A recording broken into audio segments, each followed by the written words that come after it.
I wanted to go over a verse that Madan Mohan spoke about. Actually, it was a very interesting lecture on so it was a beautiful lecture on sound, but he really didn't touch on one of the aspects of the verse, which is Srimad Bhagavatam, 3rd canto, 12th chapter, verse 47. And the verse read, Brahma's soul was manifested as the touch alphabets, his body as the vowels, his senses as the sibilant alphabets, his strength as the intermediate alphabets, and his sensual activities as the 7 notes of music. So that was the verse that Madan read, and then he spoke about, and it was, as I say, it was a very interesting verse. So that's 3:12:47. So I just wanted to get into my database here.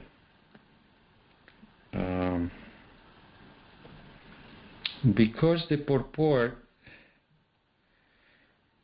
has a correction. We need to do a correction on this purport. There is something wrong that needs to be edited. I am not into editing Prabhupada's books. I was always a proponent of not changing anything from the books. But in this case, there is something that needs to be changed. Let's see. No, I'm sorry. That wasn't it. 3:12.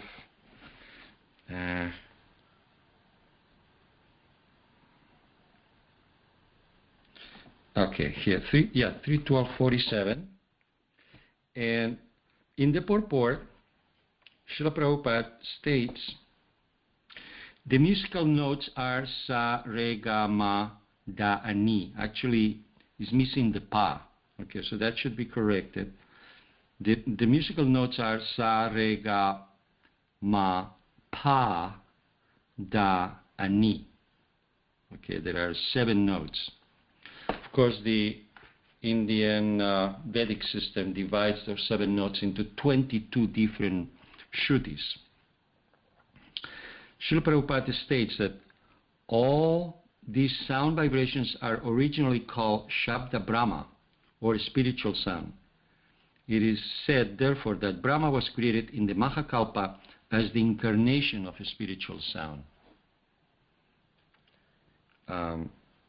The Vedas should be vibrated as they are, although they are symbolically represented with letters which are known to us materially.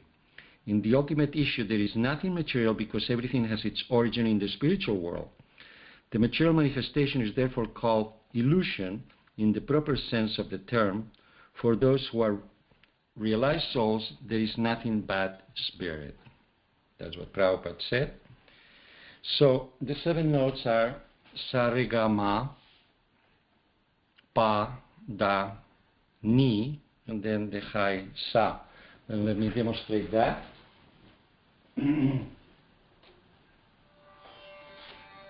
So I'm playing a tambura, which is giving us the tonic and the pa, and now we can chant over that. Sam, sam, re, sa, re, ga, ma, pa, da, ni, sa, like that. So we can talk a lot about music, we can, but you know, in a sense, we are not musicians, we are devotees. We are here trying to find out how music can help us to transcend this material world, number one. And second, what does music have to do with Krishna? What is Krishna plays? What kind of music he plays? That was the main thing that I wanted to present to you today here this morning. It's kind of a very ambitious goal, but I'll just try to say a few words, and then maybe in the future we can elaborate further. So first of all, before we get into, before we talk about Krishna's flute and the music that Krishna likes and that he plays, we should maybe talk a little bit about music. It's like, you know, when we study Bhagavatam, we have to study the first 9 cantos before we get to the 10th canto, so that we understand a little bit better as to the nature and activities of the Supreme Lord. So let me explain to you a couple of things that the music pundits say about music, and so that we all have that in mind. It is said that the foundation stones of Vedic music are ragas, or fixed melodic scales. Raga can be translated as that which colors the mind. As a blank canvas can be color, the receptive mind can also be colored or affected by the soothing and pleasant sound of a raga. Yeah, that is hard to understand that, but let me explain. The next paragraphs will explain a little bit and elaborate on what I just said. A note in the Vedic musical system carries a certain expression or emotion. Okay, so therefore, if you play certain notes according to a certain system, then you are going to create a system of emotions or expressions, which is what colors your mind. So the notes can be played in such a way to create the feeling of the morning, the feeling of the afternoon, the feeling of the evening. Actually, it all comes from Krishna. That's what Krishna does. Krishna plays on his flute, and he's recreating with his flute that feeling, that emotion of the morning, afternoon, evening, or spring, summer, winter, fall, you know, the seasons, the moon or the sun, is all related to music. When he wants to express the emotions, feelings of the sun, then he'll play more the note pa, the 5th note. But if he's playing at night and he's trying to attract the gopis to the rasa dance, then he has different ragas, but one of them specifically emphasizes the 4th, the ma. So according to the notes that he plays on his flute, he creates different emotions and feelings, and he is painting a picture on our minds with sound.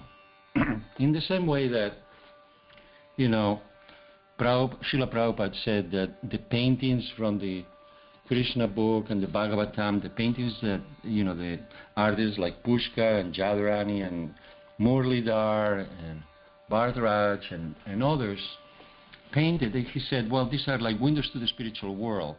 In the same way, the way I play music and I'm trying to understand music is I'm also painting. I'm also a painter with sound, and I'm trying to paint windows to the spiritual world. So, and that can be done by the raga system. That's why I have studied this system for over 35 years, because I know that it is possible. I can hear it, and I hear things in my mind which relate to what I'm talking about, and they all come from Krishna. This is the way Krishna plays. So let me continue. In Vedic music, Saraswati, the goddess of wisdom, is symbolized as performing on the veena. Narada plays the tambora.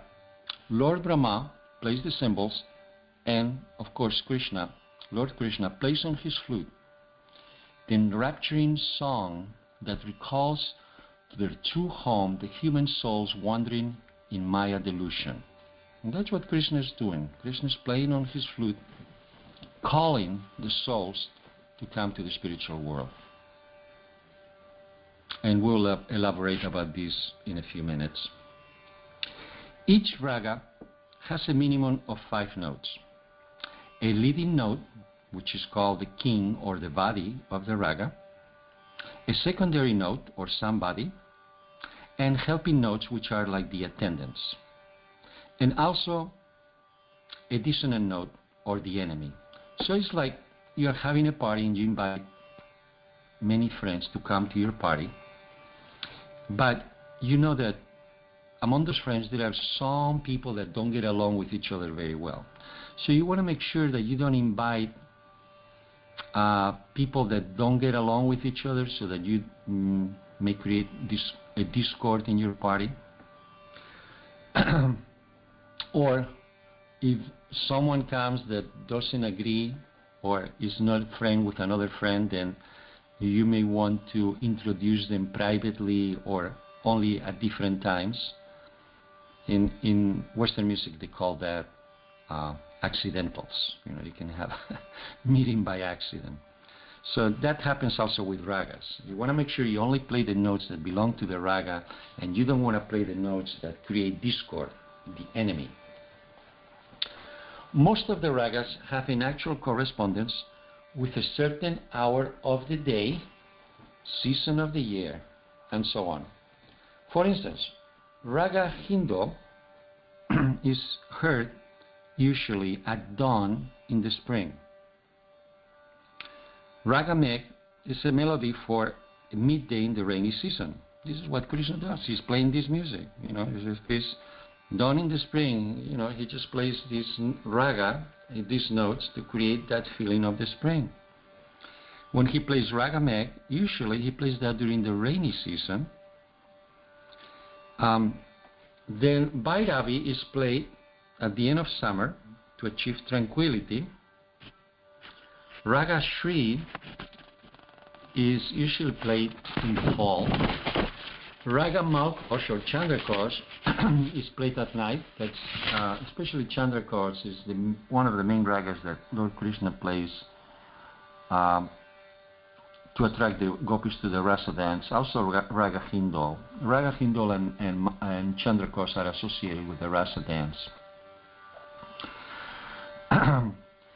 Now, the Sanskrit word for musician is Bhagavatar, he who sings the praises of God. Bhagavatar, that's what music was for. And there are many stories about this very famous musician called Tansen. And Tansen was a disciple of Swami Haridas. Swami Haridas, he was a saint living in India, in Vrindavan, and he would live in the forest, and he would create some beautiful melodies and songs, and then Tansen learned from him, and then he became the court musician of Akbar the Great. When Akbar the Great came to visit Vrindavan and visit with Jiva Goswami, he took with him Tansen to play in his court. And of course Tansen was an amazing musician, but he learned from Swami Haridas, who was a great yogi, bhakti yogi. And it is said, there are many stories about Tansen, among them that he was able to light the lamps. He was able to make fire with his music. Okay, and I'll finish here for this part of the presentation, mentioning that all arts are based on the concept of Navaras, or 9 sentiments. Rasa means juice or extra, but here it means emotion or sentiment. Each artistic creation is dominated by one of these 9 sentiments.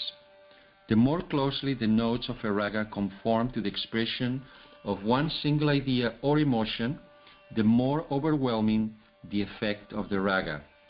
This is the magic of Vedic music, the intense singleness of mood. The main rasas used in Vedic music, there are 9 rasas, but the main ones that are used are Shringar, which is romantic and erotic, expresses the longings of an absent lover. Karuna, which is pathetic, tearful and sad. Vira, which expresses heroism. Rudra, fury or anger. Abhuta, wonderment and amazement. Shantaras, which brings peace. And Bhaktiras, which brings devotion, expresses the feelings of devotion. So actually I think that the main rasas for Vedic music are Shringar, Karuna, Vira, Shanta and Bhakti. All other rasas are not expressed as much. So, to express the rasas, we must express the emotional qualities of the notes. So the notes themselves, they bring this emotional quality. And then I am just going to do a little presentation about this so that you understand what I'm talking about. So, Krishna plays on his flute, and this is where we actually, I just wanted to give you a background information on music, but now let's get into the real thing, which is how music relates to Krishna consciousness.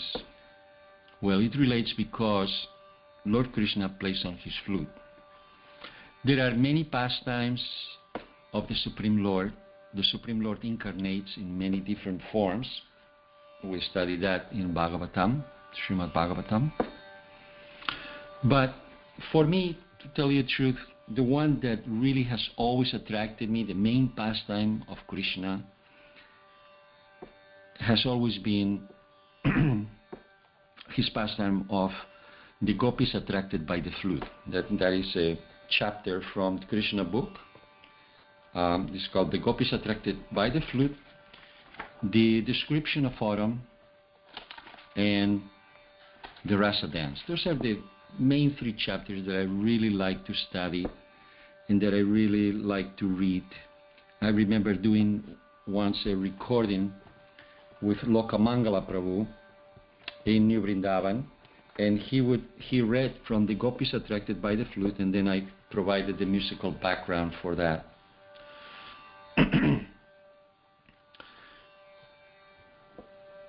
So when Lord Krishna plays his flute, then he creates all these feelings and emotions. And to me, the playing of the flute is the most amazing of all of Lord Krishna's pastimes. But it is not that the playing of the flute is just an amazing thing. Actually, many people can play the flute. There's so many great teachers and masters and flute players that play the flute. But Lord Krishna has a special potency when he plays this instrument. He can do something that nobody can do.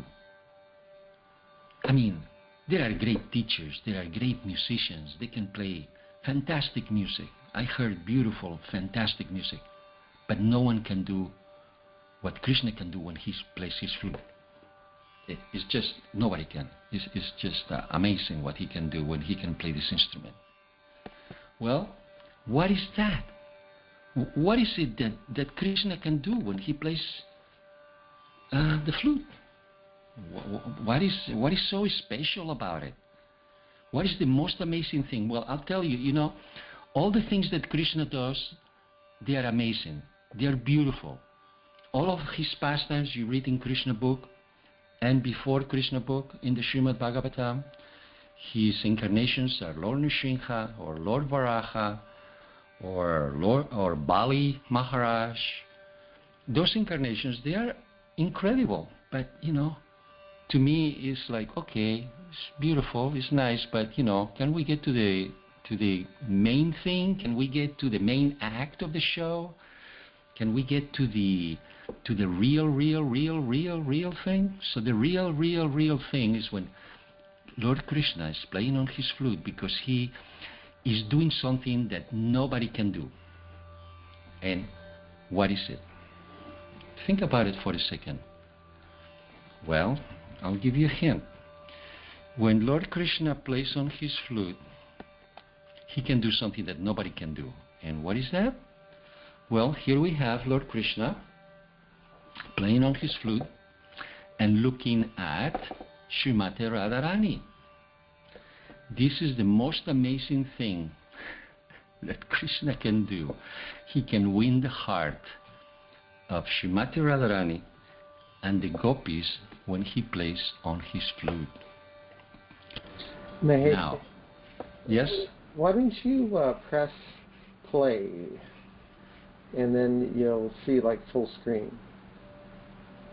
You see up at the top there it says play? Over to your right. Oh, okay, there we go. Yeah, thank you. All right, so, oh yeah, that's right. Thank you. So, this is the most amazing thing, is that Lord Krishna, when he plays his flute, is winning the hearts of the gopis and specifically of Srimati Radharani. Now you can say, well, and who is Srimati Radharani? You know, I personally, right now, here today, I'm just a human, a spirit soul that doesn't really know much. I don't know anything. I'm a fool. I really cannot really describe the beauty, the incredible qualities of Srimati Radharani. Because Srimati Radharani is such an amazing personality. Maybe we can use words to maybe describe her a little bit. We can say she's the divine mother of the universe. She's the most beautiful, divine female energy woman that ever existed, that exists in the world. I mean, we can maybe create poetical images about Srimati Radharani, but they will always fall short. They will always fall short. It's just not possible to describe the amazing qualities of this person, this female personality who is Srimati Radharani. So, you know, it is not so easy to win the heart of Srimati Radharani. She is Radhika. She is Vrindavaneshwari. Vrindavaneshwari means the queen of Vrindavan. She is Vrishabhanu Devi, Vrishabhanu Dulali. She is so incredible that not just anybody can win the heart of Srimati Radharani. But you know what? Nobody. I'm talking about nobody. No, there is no incarnation, no demigod. Nobody can win the heart and the love of Srimati Radharani except Lord Krishna, and he can attract Srimati Radharani's heart when he plays his flute. That's amazing. So, all of the other things that Krishna does, you know, like we'll see later here, he has other beautiful pastimes and wonderful activities. You know, we read in Krishna book, he kills all these demons, Putana, Aristasura, Agasura, you know, and so on. But that's nothing. That's just play. He's just playing. Do you think that for Krishna is a difficult thing to dance on top of Kaliya? Do you think that's hard for the Supreme Lord? He could, I mean, it's just a pastime. He wanted to make it nice. Okay, we'll just dance on top of Kaliya, just one of the snakes. Okay. Lord Krishna could be dancing on top of 1,000 Kaliyas at the same time, or 1,000,000. We don't even know what Lord Krishna can do. It's just not possible. He's the Supreme Lord. He is unlimited. He has unlimited potencies. So to dance on top of Kaliya is nothing. It's just play. It's like, okay, I'm going to dance on top of Kaliya. Okay, and why is he dancing on top of Kaliya? Again, because he's trying to win the hearts of the gopis and Srimati Radharani. He's just playing. But the real thing is when he plays on his flute, because he's trying to earn, he's trying to win the heart of Srimati Radharani. That's not so easy, you know. It's not so easy to win the heart of Srimati Radharani. That's the most difficult thing that he can do. Everything else is nothing. He can create universes. He can, you know, there is no demon that could ever appear in the world that could stand to the power of the Supreme Lord. It's just not possible. They are just small time entities compared to the Supreme Lord. But to win the heart of Srimati Radharani, that is difficult. That is not something that he can just go and do. So, let's continue for a second here. And I'll just read a little bit from one of my favorite readings. Krishna was very pleased with the atmosphere of the forest, where flowers bloomed and bees and drones hummed very jubilantly. While the bird trees and branches were all looking very happy, Krishna, tending the cows, accompanied by Sri Balaram and the cowherd boys, began to vibrate his transcendental flute. After hearing the vibration of the flute of Krishna, the gopis in Vrindavan remembered him and began to talk amongst themselves about how nicely Krishna was playing his flute. When the gopis were describing the sweet vibration of Krishna's flute, they also remembered their pastimes with him. Thus, their minds became disturbed, and they were unable to describe completely the beautiful vibrations. While describing this transcendental vibration, they remembered also how Krishna dressed, decorated with a peacock feather on his head, just like a dancing actor, and with blue flowers pushed over his ear. His garment glowed yellow, gold, and he was garlanded with a Vajayanti necklace. Dressed in such an attractive way, Krishna filled up the holes of his flute with the nectar emanating from his lips. So they remember him entering the forest of Vrindavan, which is always glorified by the footprints of Krishna and his companions.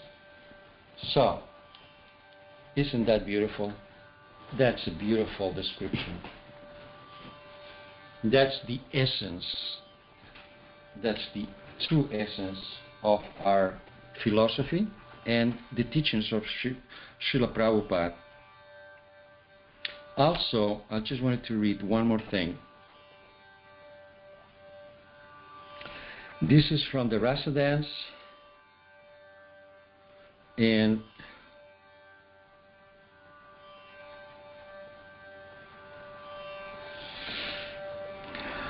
from Krishna book. The appearance of the moon increased Krishna's desire to dance with the gopis. The forests were filled with fragrant flowers. The atmosphere was cooling and festive. When Lord Krishna began to blow his flute, the gopis all over Vrindavan became enchanted. Their attraction to the vibration of the flute increased 1,000 times due to the rising full moon, the red horizon, the calm and cool atmosphere, and the blossoming flowers. All these gopis were by nature very much attracted to Krishna's beauty, and when they heard the vibration of his flute, they became apparently lustful to satisfy the senses of Krishna.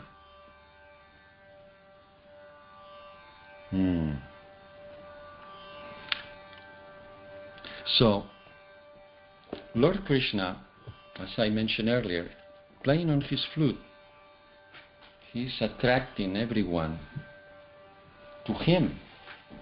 To him. That's what he does.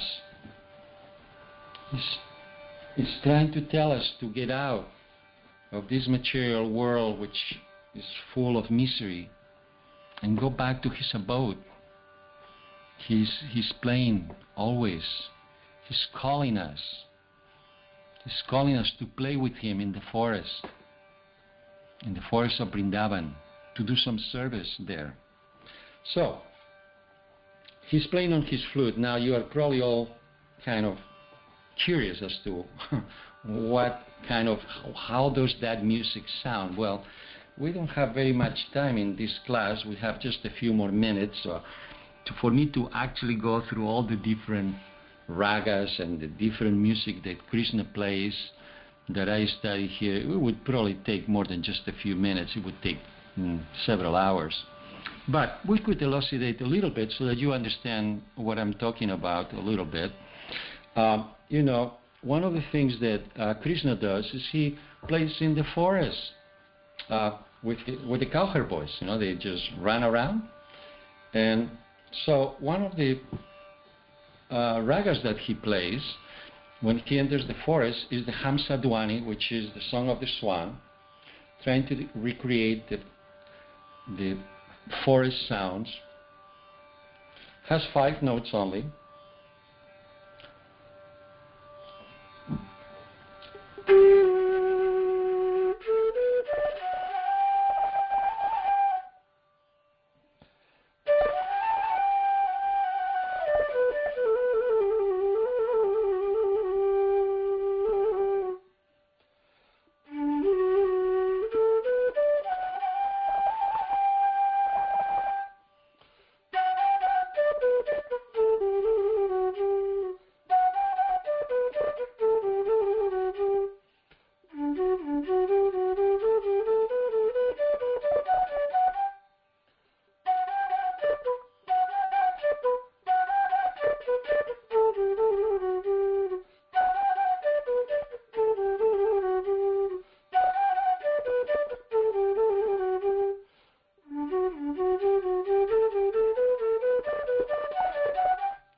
I don't know. Ramananda, is that sound okay? Is the flute going through the audio okay?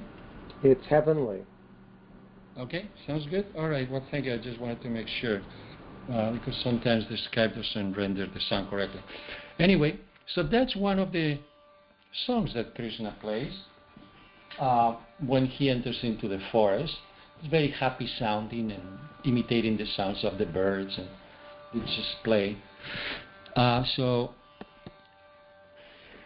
here he's in the forest again, and all the entities, they just laugh. Now, you see this calf is actually licking Krishna's hand. It's very interesting. Once I was invited to do a recording by a devotee named Hasyakari, and I was just a bhakta. I mean, I had only met the devotees for a few months at the dinner program. That was back in the 70s, 1979. I didn't really know much. I was not a very good flute player at the time. I had only studied for a year or two with Sashdev. So I was just learning how to play the instrument. And Hasyakari wanted to engage me, you know, like devotees, they want to engage other bhaktas and new devotees so that they become interested in Krishna consciousness. And he was very expert. He was a professional bass player. He traveled all the time with great music groups all over the world, basically. A very famous bass player. And you know, he was a Srila Prabhupada disciple, and he composed these beautiful bhajans and songs, and he wanted to do a recording. And so he hired this professional engineer, this, you know, very expensive recording to record, and he invited me to play. And I was like a little bit, oh my God, what am I going to do? I don't really know how to play this instrument that well. So I go into the studio, and they give me the headphones, they put the soundtrack on, so, and the engineer comes to me, you know, very professional. Okay, you're just playing to this microphone. And okay, do your best, good luck. So they put the sound recording. I was supposed to put my flute track down. And gee, I didn't know what that was. I blow a few notes on my flute, but it sounded terrible. So the engineer looks at Hasyakari and said, What? He's a flute player? I don't know. He doesn't know how to play. Why in the world you bring somebody like that? And I was very embarrassed.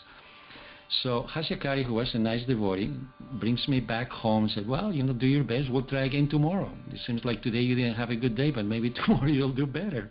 I said, well, I don't know how I'm going to do better, but, if you want me to play for you this tomorrow, let me study the music a little bit more. So I go home, and I looked at this painting that you have in front of you, and there was another painting of Krishna entering Vrindavan, and there is a calf that is looking at Krishna and is almost falling. Just hearing the notes of Krishna's flute is like almost falling over. And then I thought for a second, I looked at this calf and I said, what kind of music must Krishna be playing that this calf is like in total ecstasy? And when I thought like that, this is the first time and the only time in my life that this has happened. Some beautiful golden notes happen to show or appear or be heard in my mind. I mean, I don't know how that happened, but anyway, maybe Krishna was trying to give me a glimpse since I was a brand new back then. I had some sincerity about helping Hasyakari. So I heard this beautiful music in my mind. I said, oh my God, that's amazing, that's beautiful. I said, well, maybe I could recreate some of that for Hasyakari. So I tried to recreate as best as I could, of course, just a glimpse of what I could hear in my mind. It wasn't really at the level of what I was hearing, but anyway. So the next day we were going to the recording studio, and they put the same soundtrack. The engineer didn't think that it was a good idea, and he thought it was a waste of time. He was very puffed up and very proud of himself. So he puts the recording on, the soundtrack, and I put my track down, and just as I heard it in my mind, he comes out and said, oh my God, is this the same flute player? Is this the same guy that you brought here yesterday? Could it be?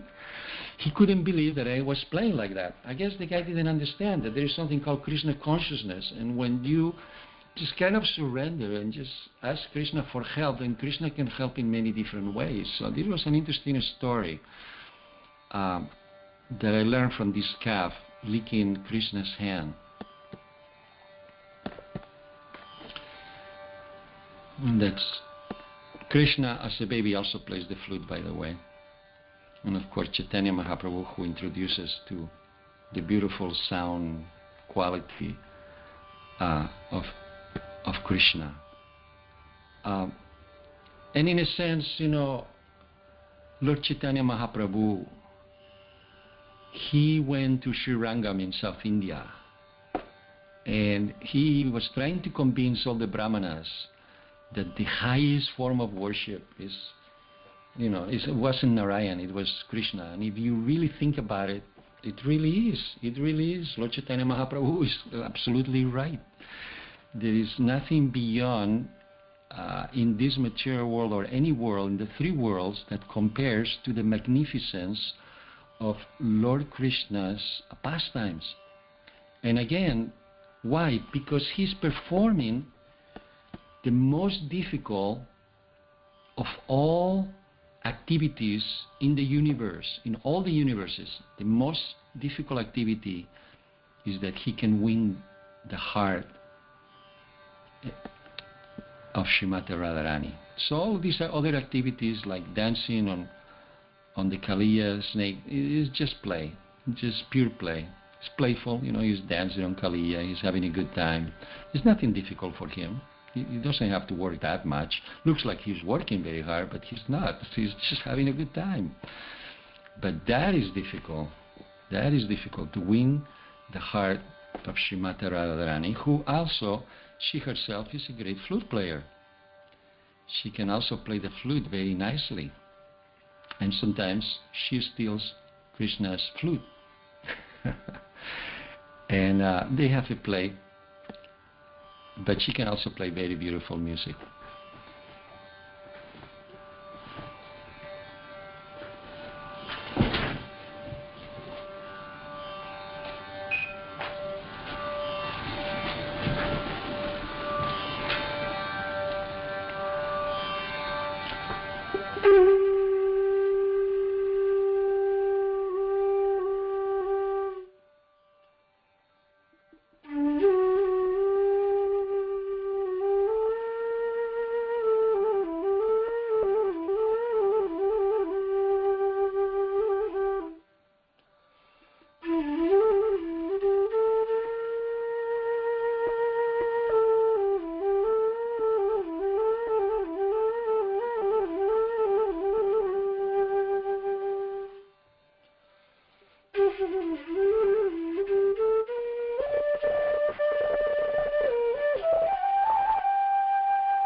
So different notes convey different feelings, different emotions. Now, why would we think that the highest expression of God form in all the universes, why would we consider that Krishna is the highest? Of course, we can all say that. Krishna has many incarnations, but we offer our respects to all the incarnations of the Supreme Lord. We respect them. But, ultimately, we have achieved this realization because of this person in the middle of this photo, who is Srila Prabhupada, Swami Prabhupada, Bhaktivedanta Swami Srila Prabhupada, who came to the West and brought these teachings of Krishna consciousness. And he is the one who pointed the way and said, this is the highest expression of God consciousness. Here we see him at the, the Honolulu temple by the banyan tree that is in the back of the temple when he visited the islands with some of his devotees. So Prabhupada, who translated the Srimad Bhagavatam for us and basically spoon-fed us all this philosophy, he's the one who has brought this knowledge and information, and it is for us now to tell it to others, to bring this information to others. And other people may have other realizations, and we are not against anybody that has a realization of God consciousness. Of course not. Everybody has their own Ishtadeva, so to speak. But as Mahaprabhu said in South India, he said, yeah, all other incarnations of the Supreme Lord are wonderful, but the highest is the incarnation of Krishna. Krishna is the Supreme Lord. He is the source of all incarnations. He is the highest form of worship. And why is that so? Why? Because he's playing on his flute, and because he's performing the most difficult of all the pastimes and all the jobs. And there he is, Lord Krishna, in this painting, actually by Dhriti, I believe. And I was there at Narahari's house when Dhriti brought this painting. I think I took that photo when I was at Narahari's house of the painting that Dhriti painted. And in particular, this painting is Lord Krishna taking away Srimati Radharani in the middle of a storm. It's raining outside, but Krishna is protecting Srimati Radharani with his cape. So at this point I'm going to play for you a raga called Raga Meg. And Raga Meg, and just a couple of notes, it's not that I'm going to play full raga. Sometimes I play this raga for hours. Every raga could take hours. When I really get into a raga, just one of them, I may play for 2 hours, or I just lose track of time. So I'm not going to do that because we have time limits here. But I'll just play a few seconds for you of Raga Meg. This is the raga about the rains and the music that cools down my soul when I hear it. When the storm of life rages outside, Lord Krishna comes to take me away.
as I say, there's not much time here, and we have to open up the microphone for questions or any comments out there. So I just wanted to show a couple more of the slides. I wish I could play more for you. I had more time. It would require a different format. It's also 6 o'clock in the morning. Some of these ragas, they have to be played at the proper time, or they actually need proper warm-up and, presentation.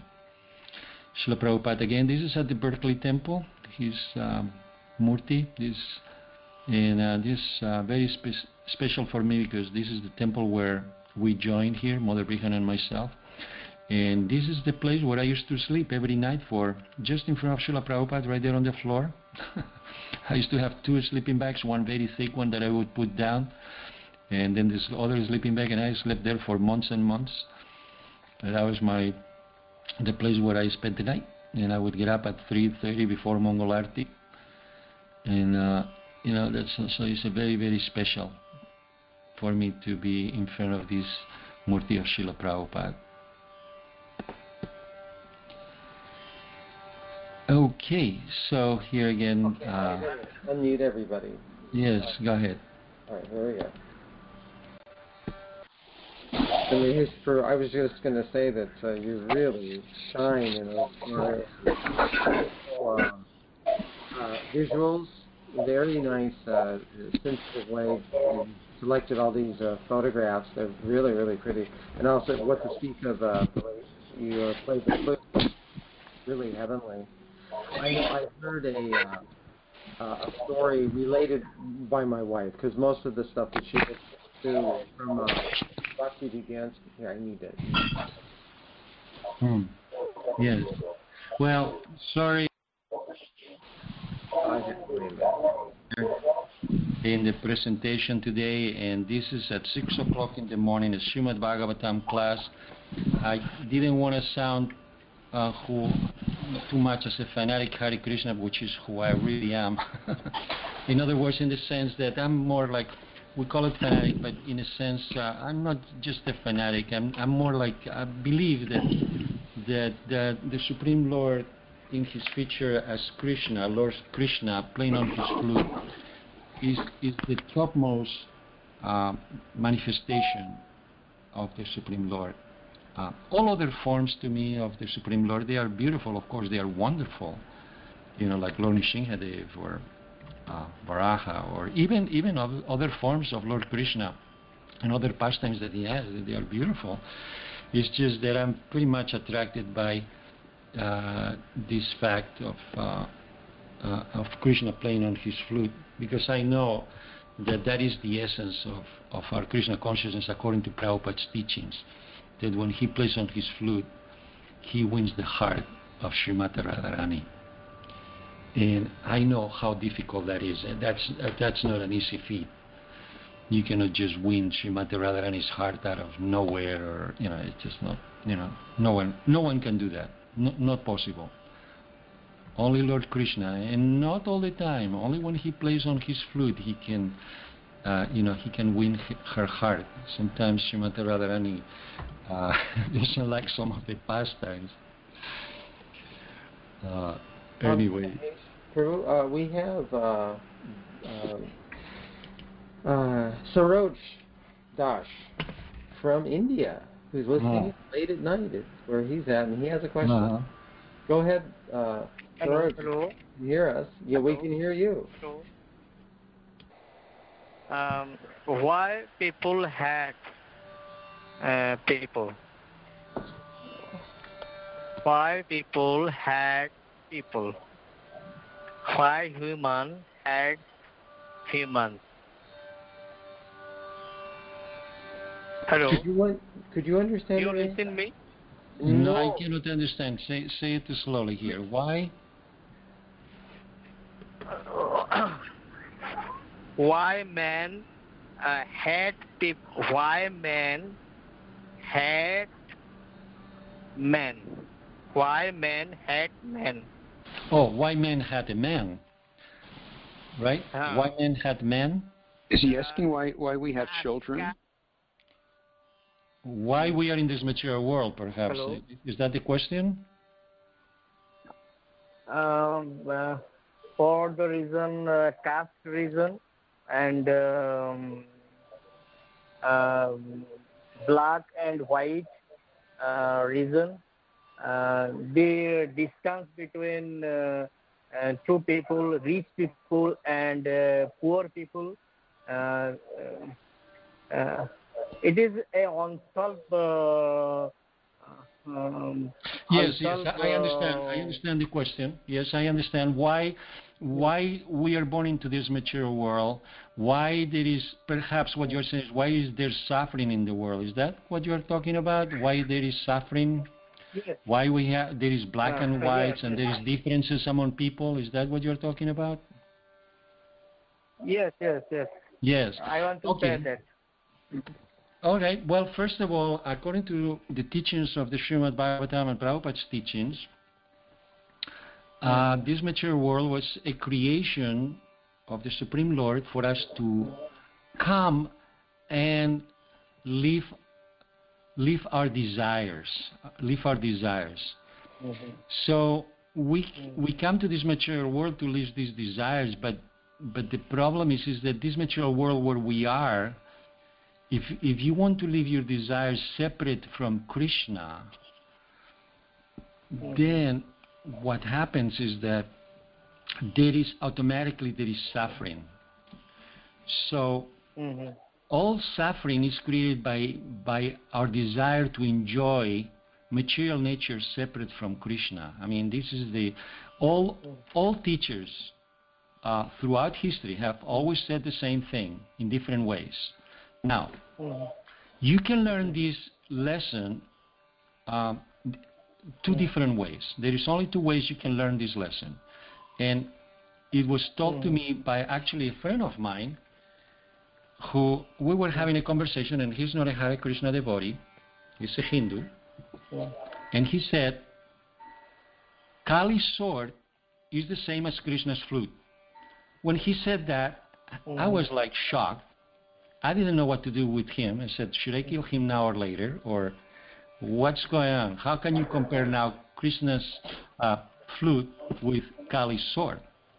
But to tell you the truth, I thought about it and I realized, yes, that's right. Either you learn the truth by understanding that this whole material world is full of suffering, and the fact that we are born in this world, that's suffering in itself, but then you grow old, and old comes with disease, and eventually you have to die. So different teachers like the Lord Buddha or Jesus Christ, who is an incarnation of suffering itself, he died in a cross. I mean, there is no other symbol more than expressive than that. They are showing us that this world is full of suffering. Either you learn that lesson by surrendering to Kali's sword, meaning by that suffering, or by listening to Lord Krishna's flute. This is what the teachings of Mahaprabhu and Prabhupada are, that you don't have to go through all that suffering to learn this lesson. What is most important, and you are very fortunate that you are listening to this Srimad Bhagavatam class that is sponsored by ISKCON and specifically Ramananda Prabhu and Narahari. I am a devotee of Krishna. Yes.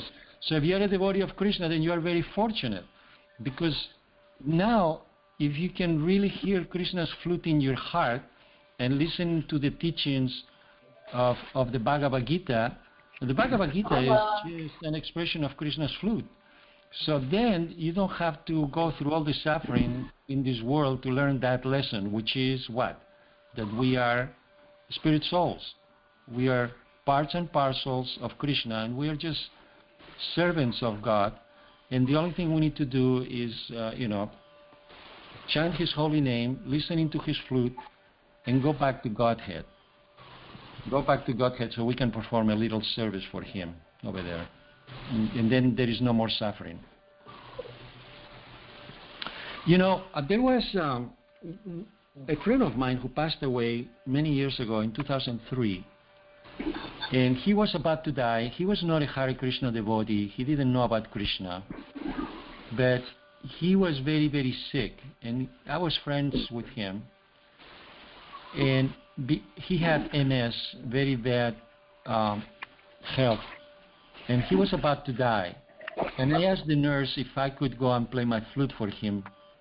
So the nurse said, okay, you can play for him. So I went inside his room and said, Jim, I know you're not feeling very well. I just wanted to tell you that in my tradition, and I know you belong to other traditions, religious tradition, but in my tradition, God plays the flute. So I just want to play a little for you before I go. I said, okay. So I played my flute for him. I played one of the ragas. It was sunset, so I played Bhupali for him for about a few minutes, and then I saw that he was going to sleep. I said, oh, I better stop playing because he's going to sleep. So I finished my raga, and quietly I left the room. The nurse told me 2 days later that my friend Jim never woke up. He just went to sleep, listening to my flute. And when I was playing this, I was playing one of the ragas that Krishna plays in the evening at sunset. So my mind was in Krishna consciousness playing on this flute, and he just went to sleep thinking about this flute. So yes, you can either learn the problems and the mistakes and the suffering of the world by Kali's sword, or you can listen to Krishna's flute, and which means accepting those teachings from the Bhagavad Gita and bringing those teachings to your heart and avoid the suffering.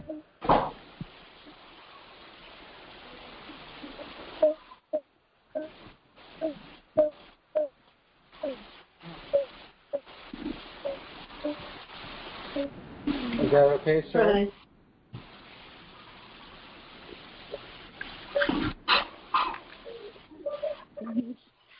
Hare Krishna. Is there anything else? Anyone else have? Yeah, also wonderful. Am I unmuted? Yes, we can hear you. Oh, wonderful class, Prabhu. That was ecstatic. I thoroughly enjoyed all the nice information you gave us, as well as the playing of the flute. Yeah, as Ramananda said, it was heard perfectly. It just came through. It was lovely. One comment. I don't know, comment/question. I don't know if this is correct or not. But when you were talking about Shabda Brahmā, it being spiritual sound, and then you said that you mentioned a note. A note can have a particular mood. And I was thinking, and I got to correct me if I'm wrong here because I'm sort of mentally speculating, that Shabda Brahmā is absolute.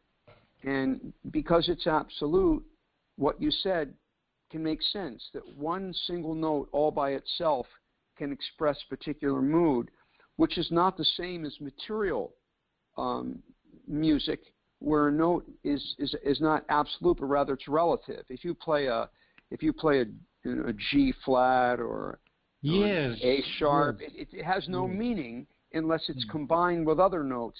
Then the mood can become expressed when they're together because they're relative to one another. But right. But spiritual sound being absolute, one note by itself can just infinitely take you anywhere. Exactly, exactly. That was great. So that gave me a nice realization. I just want to confirm that it wasn't a false realization. Of you, Hari Prabhu. Very perceptive of you. Very perceptive. Thank you very much. Yes, sometimes, when I play a raga, I may stay on that same note for a while, but, you have to hit it right. It just hits your heart. It just goes inside your heart, and you know that is the right note. And, when I'm playing by myself and I don't have anybody else listening to me, I'm not in a concert, I'm just playing for Krishna, When I play for Krishna, I just hit that note, and sometimes I just linger on it because I can feel the feeling of that note that is coming to my heart.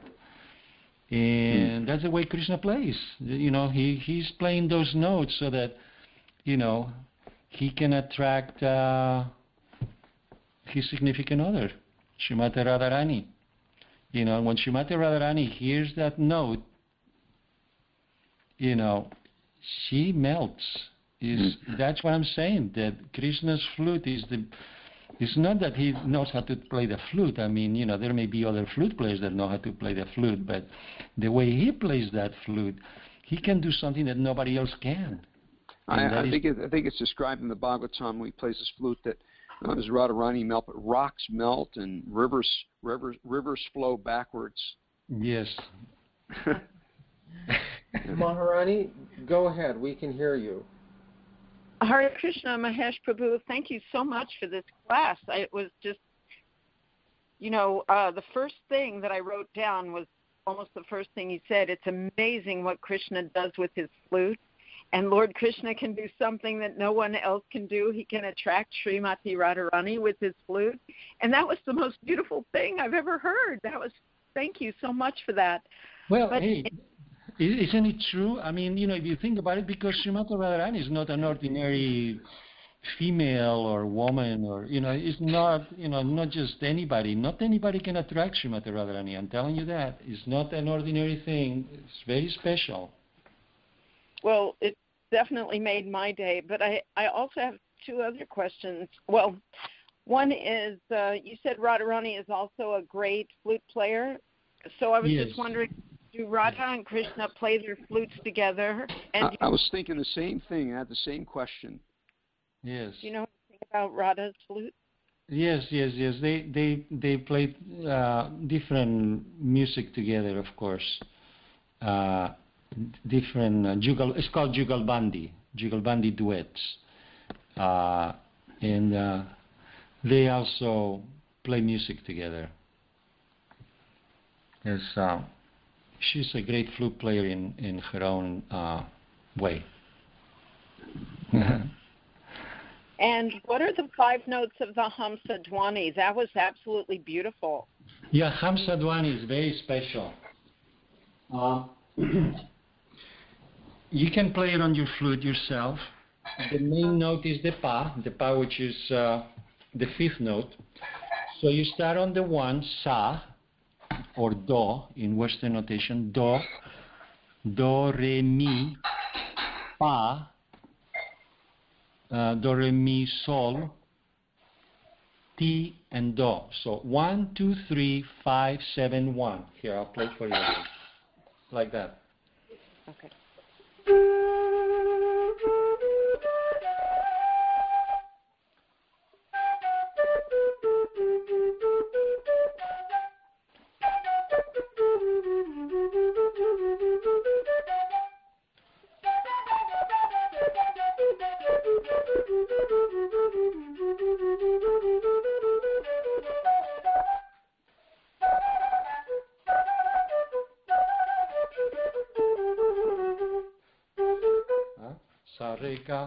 Sa re ga pa ni sa re pa ga re sa. That's Hamsa Dhwani. Thank you so much. Very nice. Yes. Now there are so many beautiful ragas. There is hundreds of them. I personally know about 72 to 74, and I really play somewhere around 25 to 30 different ragas, because each one of those ragas takes a lot of time to master. You know, and there is so many variations of each one of those melodies that it takes a long time to actually learn them and to play them properly. So in each one of the ragas just creates different feelings, you know. Like Hindol. Hindol is a very famous raga connected to the rasa dance.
Raga Hindal. It's very, very pretty.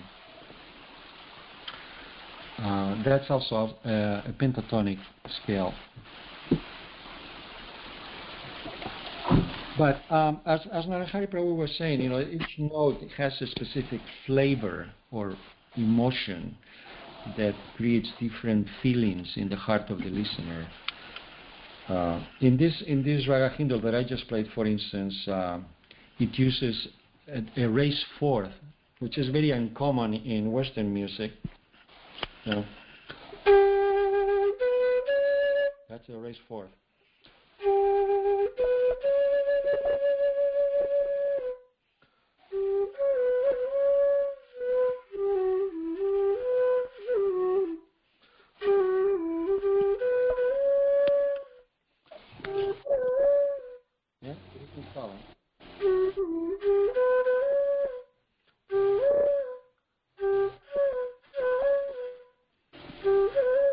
Yeah, just drop everything you're doing and just come to sing in the forest.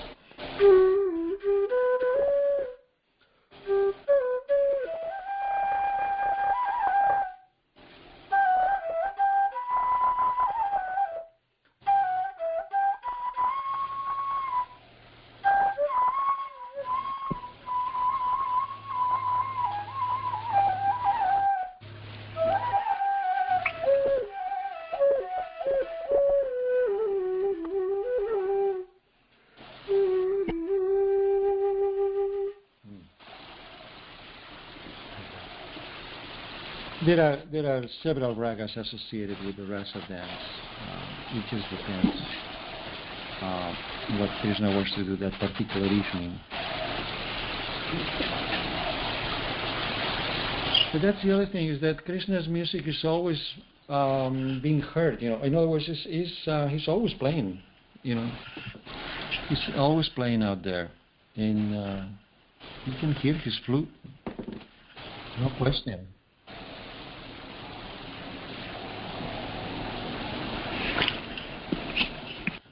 Thank you, Mahesh Prabhu, for this presentation.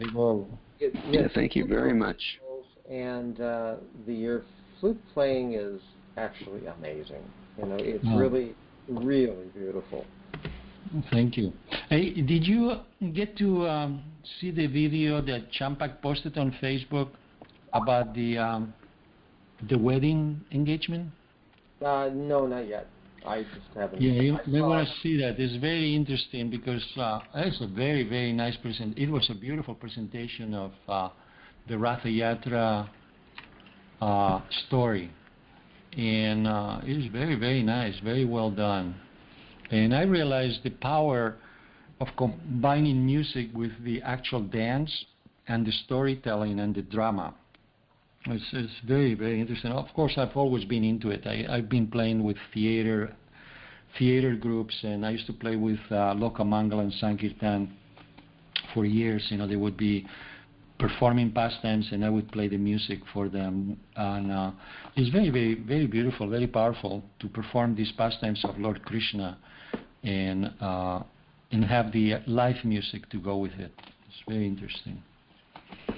Anyway, Prabhus, if you at any time you wanted to learn more about the different ragas, we could maybe concentrate on a specific pastime, but I guess that will be later in the future. I just, we are studying all these other different cantos from the Srimad Bhagavatam, first, second, third, fourth canto, and Srila Prabhupada said that, it is very important to go through that so that we understand who Krishna is by the time we get to the 10th canto, but sometimes I get a little bit antsy. And I want to get to the real cream of the cream. And the cream of the cream, that's that 10th canto, and the cream of the 10th canto really is Krishna playing his flute and attracting the gopis and performing the rasa dance. That's the cream of the cream of the cream. All right, Prabhus, thank you very much for giving me this opportunity to be here with you today. Thank you, Prabhuji. Hare Krishna. See everybody back here on Monday. Haribol. Haribol. All right, all glories to Srila Prabhupada. Hare Krishna.